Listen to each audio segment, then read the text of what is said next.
Apple chief executive Tim Cook offered a part of his liver to a dying Steve Jobs, according to a new book due to be released this month. The book, Becoming Steve Jobs, excerpts of which have been published online, throws light on life inside Apple as it grew into one of the world's most powerful technology companies. It also charts the relationship between Mr. Cook and Mr. Jobs. According to the book, Mr. Jobs angrily turned down Mr. Cook's offer. In 2004, Mr. Jobs announced that he was suffering from pancreatic cancer, and by 2009, the Apple chief executive was very ill, unable to come into the office and waiting for a liver transplant. Mr. Cook regularly visited Mr. Jobs at home, and after one visit he left the house feeling so upset that he had his own blood tested, according to excerpts published by Fast Company executive editor Rick Tetzeli, who co-authored the book.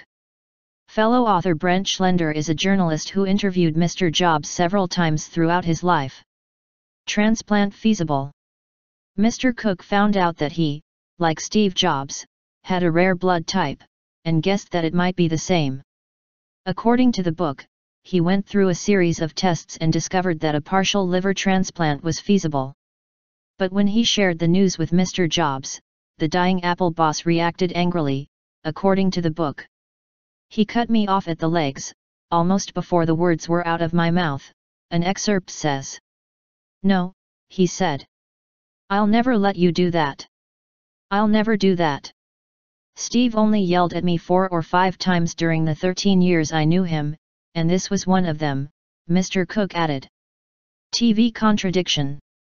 Mr. Jobs did go on to have a liver transplant, in March 2009.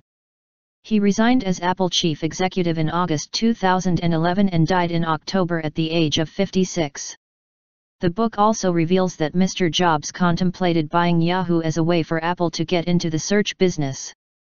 But parts of it contradict an earlier biography written by Walter Isaacson. In that book, Mr. Isaacson claims that Apple was contemplating creating a television, but according to Becoming Steve Jobs, the Apple founder had little interest in this.